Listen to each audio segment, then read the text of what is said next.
ഇന്നത്തെ ഒരു പ്രധാന വിഷയങ്ങളിൽ പെട്ട ഒരു കാര്യമാണ് ഹണി റോസ് എന്ന് പറയുന്ന നമ്മളുടെ നടി ഹണി റോസ് ഇൻസ്റ്റാഗ്രാമിൽ ഒരു പോസ്റ്റ് ചെയ്തിട്ടുണ്ട്. ഹണി റോസിനെ നമ്മൾ കൂടുതലും അറിയുന്നത് ഉദ്ഘാടന റാണി എന്നുള്ളൊരു പേരിൽ തന്നെയാണ്. നടി എന്നതിനപ്പുറത്തേക്ക് ഉദ്ഘാടനങ്ങളിലെ ഒരു മെയിൻ അട്രാക്ഷൻ ആണ് അവര്. ശരിക്കും അത് അവരുടെ ശാരീരിക പ്രകൃതി കൊണ്ട് എന്നൊക്കെ പറഞ്ഞ് അപമാനിക്കുന്നവരും അവഹേളിക്കുന്നവരും ഒക്കെയുണ്ട്. ഉദ്ഘാടന റാണി എന്ന കളിയാക്കലുകൾക്ക് ഒരുപാട് വിധേയമായിട്ടുള്ളൊരു നടിയാണ് ഹണി റോസ്. പക്ഷെ ഹണി റോസ് ഒരുപാട് കാര്യങ്ങളോടൊന്നും പ്രതികരിക്കാറില്ല. അങ്ങനെ ഹണിക്കെതിരെ പല കാര്യങ്ങളിലും ഹണി പ്രതികരിക്കാറില്ല. പക്ഷെ ഇപ്പോൾ അവർ പ്രതികരിച്ചുകൊണ്ട് രംഗത്ത് വന്നിരിക്കുകയാണ്. അവർ പങ്കുവച്ചിട്ടുള്ള പോസ്റ്റ് ഇങ്ങനെയാണ്: ഒരു വ്യക്തി ദ്വയാർത്ഥ പ്രയോഗങ്ങളിലൂടെ മനഃപൂർവ്വം തുടർച്ചയായി പിന്നാലെ നടന്ന് അപമാനിക്കാൻ ശ്രമിക്കുമ്പോഴും പ്രതികരിക്കാത്തത് അത്തരം സ്റ്റേറ്റ്മെന്റ് ആസ്വദിക്കുന്നത് കൊണ്ടാണോ അതോ പറയുന്നതെല്ലാം അംഗീകരിക്കുന്നത് കൊണ്ടാണോ എന്ന് അടുപ്പമുള്ളവർ ചോദിക്കുന്നു. പ്രസ്തുത വ്യക്തി പിന്നീടും ചടങ്ങുകൾക്ക് എന്നെ ക്ഷണിച്ചപ്പോൾ ഞാൻ പോകാൻ വിസമ്മതം പ്രകടിപ്പിച്ചതിന് പ്രതികാരം എന്നോണം ഞാൻ പോകുന്ന ചടങ്ങുകളിൽ മനഃപൂർവ്വം വരാൻ ശ്രമിക്കുകയും കഴിയുന്നിടത്തെല്ലാം സ്ത്രീത്വത്തെ അപമാനിക്കുന്ന രീതിയിൽ എന്റെ പേര് മാധ്യമങ്ങളിലൂടെ പറയുകയും ചെയ്യുന്നു. പണത്തിന്റെ ധാർഷ്ട്യത്താൽ ഏത് സ്ത്രീയെയും ഒരാൾക്ക് അപമാനിക്കാൻ കഴിയുമോ? അതിനെ എതിർക്കാൻ ഇന്ത്യയിലെ നിയമ സംവിധാനം ഒരു സംരക്ഷണവും നൽകുന്നില്ലേ എന്ന് ചോദിച്ചാൽ, ഇയാളുടെ പ്രവൃത്തികളിൽ ഇന്ത്യൻ ശിക്ഷാ നിയമത്തിൽ സ്ത്രീകൾക്കെതിരെ ലൈംഗിക ഉദ്യോതകമായ, അതായത് സെക്ഷലി കളർഡ് റിമാർക്സ് സംസാരിക്കുകയും അതേ ഉദ്ദേശത്തോടു കൂടി പിന്തുടരുകയും ചെയ്യുന്നു എന്ന കുറ്റകൃത്യങ്ങൾ പ്രഥമ ദൃഷ്ട്യാ നിലനിൽക്കുന്നതാണ് എന്നാണ് അറിയാൻ സാധിച്ചത്. ഞാൻ വ്യക്തിപരമായി മാനസിക വൈകൃതമുള്ളവരുടെ ഇത്തരം പുലമ്പലുകളുടെ പുച്ഛത്തോടെയും സഹതാപത്തോടെയും അവഗണിക്കാറാണ് പതിവ്. പക്ഷെ അതിന് എനിക്ക് പ്രതികരണ ശേഷിയില്ല എന്നർത്ഥമില്ല. ഒരാളുടെ വ്യക്തി സ്വാതന്ത്ര്യത്തിന്റെ വ്യാഖ്യാനത്തിൽ മറ്റൊരാളുടെ വ്യക്തി സ്വാതന്ത്ര്യത്തെ അപമാനിക്കാനുള്ള സ്വാതന്ത്ര്യവുമില്ല. അവരിത് പറഞ്ഞു വെക്കുകയാണ്. അവർക്കെതിരെ വന്നിട്ടുള്ളത് ഇപ്പൊ ഇതാരെ കുറിച്ച് എന്നുള്ളത് ഇതിൽ എവിടെയും പറഞ്ഞിട്ടില്ല. പക്ഷെ ഇതാരെ കുറിച്ച് എന്നുള്ളത് നമുക്ക് അറിയാം. അതെ, ആ കാര്യം എല്ലാവർക്കും അറിയാവുന്ന കാര്യമാണ്. ഹണീനെ ഇതുപോലെ അപമാനിച്ചിട്ടുള്ള ഒരാള് അത് ഒരുപാട് ചർച്ചയായതാണ്. നമ്മൾ തന്നെയൊക്കെ ഒരുപാട് ചർച്ച ചെയ്തിട്ടുള്ളതാണ്. ഹണി ഇത് പറയുമ്പോൾ ഇദ്ദേഹത്തിന്റെ തന്നെ നിരവധി ആരോപണം പറയുന്ന വ്യക്തിയുടെ തന്നെ നിരവധി ജ്വല്ലറികളുടെ ഉദ്ഘാടനത്തിന് പോയിട്ടുള്ളതാണ്. അപ്പൊ അദ്ദേഹം ഹണിയെ വിളിക്കുമ്പോൾ ഹണി ഇപ്പൊ നമ്മൾ ഒരു സ്ഥാപനം ഇനാഗുറേഷൻ ഒക്കെ ചെയ്യുമ്പോഴത്തേക്ക് അവരൊരു ഐശ്വര്യമുള്ളവരാണ് എന്നുള്ളൊരു വെപ്പൊക്കെ വരും. ഒരാളെ ഇപ്പൊ ഞാൻ പറഞ്ഞുതരാം, നമ്മുടെ മലപ്പുറത്തോ കോഴിക്കോടോ ഒരു മന്ദബുദ്ധി എന്ന് പറയുന്നത് തന്നെ തെറ്റാണ്. ഒരു ചെറിയ ഡിസേബിൾ ആയിട്ടുള്ള, ഒരിക്കലും അതൊരു ഇതല്ല, അങ്ങനെ പറഞ്ഞെങ്കിൽ ക്ഷമിക്കുക. അങ്ങനെ അത്തരത്തിൽ ഒരു ചെറിയ വൈകല്യമുള്ള ഒരു ആൺകുട്ടിയുണ്ട്. അവന്റെ പേര് എനിക്ക് പെട്ടെന്ന് ഓർമ്മ വരുന്നില്ല. അവനെ ഇങ്ങനെ കൊണ്ടുപോയി ഒരുപാട് ഷോപ്പുകൾ, ആ ആൺകുട്ടിയെ ഒരു തടിച്ചിട്ട് പാവം ബബ്ലി ആയിട്ടുള്ള, കാണാൻ തന്നെ ഒരു ഓമനത്തമുള്ള ഒരു കുഞ്ഞുകുട്ടിയിൽ അവനൊരു 12 വയസ്സോ 15 വയസ്സോ വരും. അങ്ങനെ ഒരു കുട്ടിയെ കൊണ്ടുപോയി ഇനാഗുറേറ്റ് ചെയ്ത് എന്തുകൊണ്ടാണ് അങ്ങനെ ചെയ്യുന്നതെന്ന് വെച്ചാൽ അവരൊക്കെ വന്നാൽ ഒരു ഐശ്വര്യമുണ്ട് എന്നുള്ള ഒരു കൺസെപ്റ്റ്. ഇതൊക്കെ നമ്മുടെ ഒരു വിശ്വാസമാണ്. അപ്പോൾ ഇങ്ങനെ ആ ഒരു വിശ്വാസത്തിന്റെ അടിസ്ഥാനത്തിലാണ് ഈ ആരോപണം ഉന്നയിക്കപ്പെട്ട വ്യക്തി ഈ നടിയെ കൊണ്ടുപോയിട്ടുള്ളത്. ഞാൻ ഇവർ ഇനാഗുറേറ്റ് ചെയ്തിട്ടുള്ള 2-3 പ്രോഗ്രാമുകൾ എനിക്ക് നേരിട്ട് കാണാൻ പറ്റിയിട്ടുണ്ട്, ഞാൻ കണ്ടിട്ടുമുണ്ട്. അപ്പൊ ഇവരുടെ വേഷവിധാനങ്ങളിൽ കുറ്റം പറയാനായിട്ട് അങ്ങനെയുള്ളവർ ഇവരൊക്കെ ആ പരിപാടിക്ക് വരരുത്. ഇപ്പം അങ്ങനെയുള്ള പ്രോഗ്രാമുകളിൽ പങ്കെടുക്കുമ്പോൾ ഇവരിടുന്ന വേഷവിധാനങ്ങളുണ്ട്. അങ്ങനെ ഒരു എക്സ്പോഷർ ഉള്ള ഒരു വ്യക്തിയാണ് എന്ന് കരുതിക്കൊണ്ട് തന്നെയാണ് ഉദ്ഘാടനത്തിന് ക്ഷണിക്കുന്നത്. അപ്പൊ അങ്ങനെ വരുന്നത് കാണാൻ അത്ര സദാചാരമുള്ളവരാണെങ്കിൽ തന്നെ ആരും വരേണ്ട കാര്യമില്ല. എന്തിനാ അതിനെ കുറിച്ച് അങ്ങനെ പറഞ്ഞാലും നമ്മൾ നേരിട്ട് പോയിട്ടല്ലേ. ഞാൻ ഇതുവരെ ഹണി റോസിനെ നേരിട്ട് കണ്ടിട്ടില്ല. പക്ഷേ സോഷ്യൽ മീഡിയ തുറന്നാൽ ഇതൊക്കെ ഇത് അതിനെ അന്ന് ആക്ഷേപിച്ച ഒരുപാട് പേരുണ്ട്.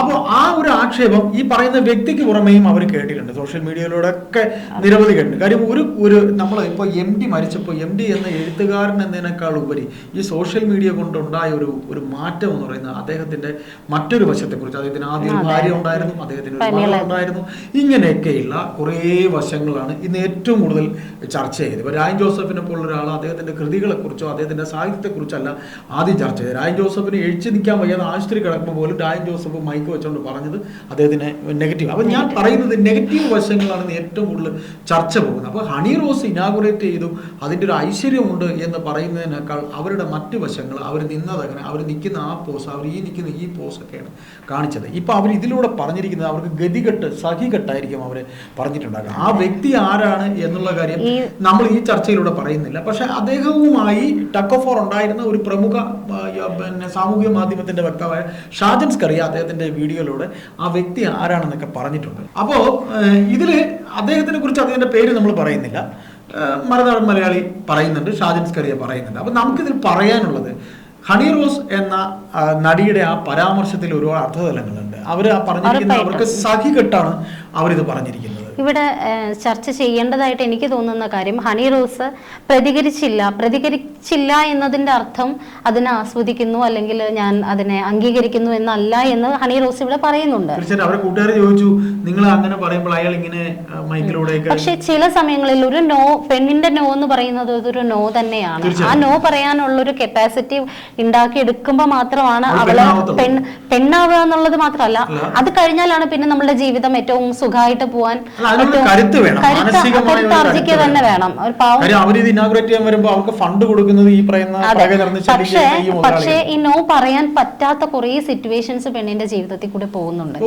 ഒരുപാട് സാഹചര്യങ്ങളിൽ നമ്മൾ മിണ്ടാണ്ടിരിക്കേണ്ടി വരാറുണ്ട്. നമ്മളിപ്പോ ഒരു വലിയ വഴക്കൊഴിവാക്കാൻ, അല്ലെങ്കിൽ ഇപ്പൊ നമ്മുടെ അച്ഛന്റെ മുമ്പിൽ വെച്ച് ഹസ്ബൻഡിന്റെ മുന്നിൽ വെച്ചിട്ട് നമ്മളൊരാള് എന്തെങ്കിലും ഒരു മോശം നോട്ടം നോക്കുമ്പോൾ നമ്മൾ ചിലപ്പോൾ ആ സമയത്ത് പ്രതികരിക്കാതിരിക്കുന്നത് അവിടെ വലിയൊരു വഴക്ക്, ചിലപ്പോൾ അച്ഛനോ നമ്മളുടെ അപ്പ ഹസ്ബൻഡ് അവരൊക്കെ ആണെങ്കിൽ കയറി തല്ലും.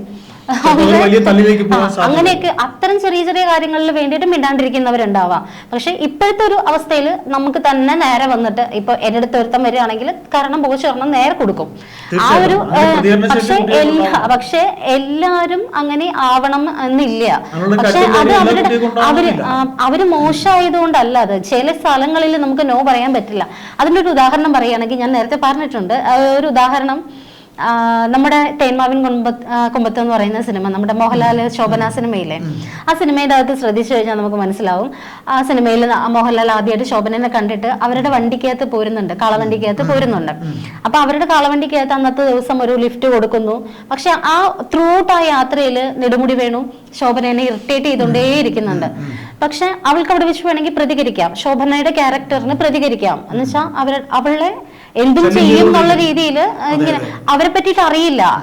നെടുമുടി വേണു അതിൽ നല്ല ക്യാരക്ടർ ആവാം, മോശമാകാം, പക്ഷെ നമുക്കറിയില്ല ഒരു പുതിയൊരാള്. പക്ഷെ ആ പെൺകുട്ടി ആ സമയത്ത് അവിടെ പ്രതികരിക്കാതിരിക്കുന്നത് എന്തുകൊണ്ടാണ്? അറിയില്ലാത്ത രണ്ട് ചെറുപ്പക്കാര്, മോഹൻലാലും ഉണ്ട്, നെടുമുടി വേണു ഉണ്ട്. ഇവരെ രണ്ടുപേരും അറിയില്ല, നായകനാണ് നായികയാണ്, അതൊക്കെ നമ്മള് പുറമെ കാണുന്ന സിനിമയ്ക്ക്. അവർക്കപ്പോ ഒരാള്, പിന്നെ കൂടെ ഉള്ളത് നായികയുടെ കൂടെ ഉള്ളത് കുതിരോട്ടം പപ്പു. അപ്പൊ പപ്പു ആണെങ്കിൽ ഫുൾ തണ്ണിയിലിരിക്കുന്ന ഒരു അമ്മാവനുമായിട്ട് പോകുമ്പോ ആ പെണ്ണിന് സേഫ് ആയിട്ട് ഒരു സോണിൽ ചെല്ലുന്നത് വരെ മിണ്ടാണ്ടിരിക്കുക എന്നുള്ളത് അവളുടെ മാനം രക്ഷിക്കാനും, മിണ്ടാതിരുന്നില്ലെങ്കിൽ അത് വലിയൊരു തിരിച്ച് റിയാക്ട് ചെയ്യുന്നു, അങ്ങനെ അതൊരു വില്ലനസം കഥയാണെങ്കിൽ ആ കഥ വേറൊരു രീതിയിലേക്ക് പോകുമല്ലോ. അപ്പൊ അത് റിയൽ ലൈഫിൽ നമ്മൾ അതൊക്കെ നോക്കുമ്പോഴത്തേനും അവള് സേഫ് ആകുന്ന ഒരു സോൺ വരെ അവൾ അത് അനുഭവിച്ചിരിക്കേണ്ടതായിട്ടുള്ള ഒരു അവസ്ഥ വരും. അതുപോലെ നോ പറയാൻ പറ്റാത്ത ഒരുപാട് സിറ്റുവേഷൻസ് നമ്മൾ ലേഡീസിന്റെ ലൈഫിലുണ്ട്. ഹണി റോസ് കാശ് വാങ്ങിയിട്ട് ഉദ്ഘാടനത്തിനായിട്ട് ചെല്ലുകയാണ് ചെയ്യുന്നത്. അപ്പൊ അവരെ പറ്റിയിട്ട് ഇങ്ങനെ പറയുമ്പോൾ അവർ ആ ഫുൾ ഒരു ക്രൗഡിനെ മുന്നിൽ വെച്ചിട്ട് അവർക്ക് ഒരു പക്ഷേ തിരിച്ചു പറയുമ്പോൾ മേ ബി അവരുടെ എഗ്രിമെന്റ്, ഒരു ഇനാഗ്രേഷൻ ചെല്ലുമ്പോൾ എഗ്രിമെന്റ് എഴുതിയിട്ടുണ്ടാവും, കാര്യങ്ങളുണ്ടാവും. അപ്പൊ അതിലൊക്കെ പേയ്മെന്റിന്റെ ഉണ്ടാവും, അങ്ങനത്തെ പല ഇഷ്യൂസ് അതിനിടയിൽ ഉണ്ടാവും, നമ്മൾ അറിയാത്തതുണ്ടാവും. അങ്ങനെ എന്തെങ്കിലും ഒരു കാരണം കൊണ്ടായിരിക്കാം അവർ പറയുന്നത്. പിന്നെ അവരുടെ വസ്ത്രധാരണം അവരുടെ മാത്രം ചോയ്സ് ആണ്. പിന്നെ അവരങ്ങനെ വസ്ത്രം ധരിച്ചിട്ടല്ലേ അയാൾ അങ്ങനെ പറഞ്ഞത് എന്ന് ചോദിക്കുന്നവരോട് എനിക്ക് യാതൊന്നും പറയാനില്ല. പക്ഷെ ഒരു വസ്ത്രധാരണം ഒരു പെണ്ണിന്റെ മാത്രം ചോയ്സ് ആണ്. നമ്മൾ എന്തിടണം എന്നുള്ളത് നമ്മുടെ ചോയ്സ് ആണ്. പിന്നെ അത് കാണാൻ വരാൻ കഴിയില്ലാത്തവര് കാണണ്ട. ഞാൻ ഹണി റോസിനെ ഒരുപാട് ഹണീനെ ഞാൻ ഒരുപാട് ന്യായീകരിക്കുന്നു എന്നുള്ളതല്ല ഇവിടെ. പക്ഷെ അവര് ചെയ്തത് എന്താണ്? അവര് വൈകിപ്പോയി. പക്ഷെ മേ ബി ഇങ്ങനൊരു സംഭവം ഇതേപോലത്തെ ഞരമ്പ് രോഗികൾ ഒരുപാട് ഈ സമൂഹത്തിലുണ്ട്. അതെ, ഈ ഞരമ്പ് രോഗി വീണ്ടും ഒരു പക്ഷേ ഈ ഞരമ്പ് രോഗിയുടെ ഇത് സഹിച്ചുകൊണ്ട് ഇത്രയും വലിയൊരു എമൗണ്ട് വാങ്ങി പിന്നെയും പോയിരുന്നെങ്കിൽ പറയായിരുന്നു നമുക്കത്. പക്ഷെ അവള് പിന്നെ അത് നിരസിച്ചു എന്നുള്ളത് ഹണി റോസ് നല്ലൊരു പെണ്ണാണ് എന്ന് തന്നെയാണ് തീർച്ചയായിട്ടും. അപ്പൊ ഇതിൽ പറയുന്നത്. നമുക്കിതിൽ ഈ ചർച്ച കൺക്ലൂഡ് ചെയ്യുമ്പോൾ പറയാനുള്ളത്, ഇത് പറയേണ്ട സമയം അതിക്രമിച്ചു പോയോ എന്നൊരു ചോദ്യം സമൂഹത്തിൽ അതുണ്ട്. ഇതിപ്പോ കുന്തി ദേവിയോട് ഉപമിച്ചു എന്നുള്ളതാണ്. ഒരു കേസ് വന്നാൽ പോലും അയാൾ പറയും കുന്തി ദേവി എന്താ അത് കുഴപ്പം, കുന്തി ദേവിക്ക് എന്ന പ്രശ്നം. പിന്നെ ഇങ്ങനെ വെച്ചിട്ട് കറക്കുന്നുണ്ട്. ഹണീനെ കൈ പിടിച്ച് കറക്കുമ്പോൾ അത് മാല ഇടിയിച്ചിട്ടാണ്. മാലയുടെ ഫ്രണ്ട് മാത്രം കണ്ടാൽ പോരല്ലോ, ബാക്കും കാണണ്ടേ എന്ന് ചോദിക്കണേ. മാലയുടെ ബാക്കിൽ ഇതിന് മാത്രം കാണാൻ എന്താന്നുള്ളത് എനിക്കറിയില്ല.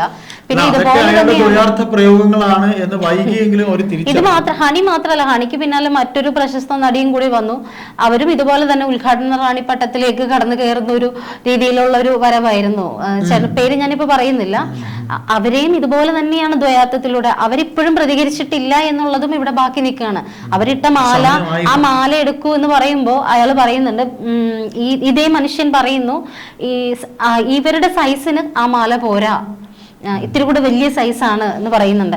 അതൊക്കെ പറയുന്നത് അങ്ങേയറ്റം തല്ലുകൊള്ളിത്തരം തന്നെയാണ്, അല്ലാന്നൊന്നും പറയാൻ പറ്റില്ല. നമ്മൾ പറയുമ്പോൾ ഈ പ്രതിസ്ഥാനത്ത് പ്രതിഷ്ഠിച്ചുകൊണ്ട് നമ്മളെല്ലാം സംസാരിക്കുന്ന വ്യക്തികളെ പോലെ അനേകം പേര് ഇത്തരത്തിൽ വളരെ മോശമായിട്ട് സ്ത്രീകളെ ഒരു എന്താ പറയുക മറ്റൊരു തരത്തിൽ ഇങ്ങനെ കാണുന്ന വ്യക്തികളാണ്. ഒരു സംഭോഗ വസ്തു എന്നൊക്കെ പറയുന്നത് പോലെ അങ്ങനെയാണ് സ്ത്രീ എന്ന് പറഞ്ഞാൽ ഇപ്പൊ അങ്ങനെയാണ് എന്ന് കാണുന്ന കാശിന്റെ ബലത്തിലുള്ള നിരവധി ആൾക്കാർ നമ്മുടെ ഇതിനങ്ങോട്ട് ആസ്വദിക്കുന്നുണ്ടെങ്കിൽ ആരാണെങ്കിലും ഇപ്പൊ ഹണി പ്രതികരിച്ചു, അടുത്ത ആള് പ്രതികരിച്ചിട്ടില്ല, അവരോടും ഇതേ ചോദ്യം തന്നെ ചിലപ്പോൾ ചോദ്യം വന്നേക്കാം, അംഗീകരിക്കുന്നുണ്ടോ ആസ്വദിക്കുന്നുണ്ടോ എന്നൊക്കെ ഉള്ളത്. പിന്നെ അവർ ആസ്വദിക്കുന്നുണ്ടെങ്കിൽ നമുക്ക് ഒരു പ്രശ്നമില്ല, നമുക്കതിന് തീർച്ചയായിട്ടും. ഇപ്പോ ഈ ഐശ്വര്യ എന്ന എൻ്റെ സഹപ്രവർത്തക പറഞ്ഞ ആ പോയിന്റിൽ തന്നെ ഞാൻ ഉറച്ചു നിന്നുകൊണ്ട് പറയുന്നു, ഇത് പ്രതികരണ ശേഷിയുള്ള ഒരു യുവതലമുറ ഇന്ന് ഉള്ളത് കൊണ്ട് തന്നെ ഇത്തരം കാര്യങ്ങളിൽ പ്രതികരിക്കുക തന്നെ വേണം. ആ പ്രതികരണം ഇപ്പോൾ സോഷ്യൽ മീഡിയ എന്ന് പറയുന്ന ഒരു പ്ലാറ്റ്ഫോം ഉള്ളതുകൊണ്ട് അതിലൂടെ അവർ പറഞ്ഞു. അവർ വൈകിപ്പോയി എന്നാണ് നമുക്ക് പറയാനുള്ളത്. അതായത് കാശും പ്രശസ്തിയും ഒക്കെ ഉള്ള നിരവധി വിവരം കെട്ട നോയിസൻസുകൾ ഇന്ന് സമൂഹത്തിൽ ഇങ്ങനെ ഉണ്ട്. ഇത് ഒരാൾ മാത്രമല്ല, നിരവധി പേരുണ്ട്. അവരെല്ലാം തന്നെ ഇത്തരത്തിൽ ദ്വയാർത്ഥ പ്രയോഗത്തിലൂടെ അവരുടെ മാനസിക രോഗത്തിന് ഒരു തൃപ്തി ഉണ്ടാക്കാൻ വേണ്ടിയാണ് അതെല്ലാം പറയുന്നത്. അതുകൊണ്ട് അതിനെയൊക്കെ ഈ പറയുന്ന പോലെ 1000 കുടത്തിന്റെ വാമൂടി കെട്ടാൻ പറ്റും. പക്ഷെ ഇത്തരത്തിൽ അല്ലെങ്കിൽ മനുഷ്യന്റെ പറയുന്നുണ്ട് മാനസിക രോഗി എന്നുള്ളത്. അതെ, അപ്പൊ അങ്ങനെ വാമൂടി കെട്ടാൻ നമുക്ക് കഴിയില്ല. ഏതായാലും ഈ പ്രതികരണത്തിന് ഒരു 10ൽ 10 മാർക്ക് തന്നെ നമുക്ക് കൊടുക്കാം. കാര്യം 10ൽ 10 അല്ലെങ്കിലും ഇവർ പ്രതികരിച്ചല്ലോ എന്ന് നമുക്ക് ആശ്വസിക്കാം.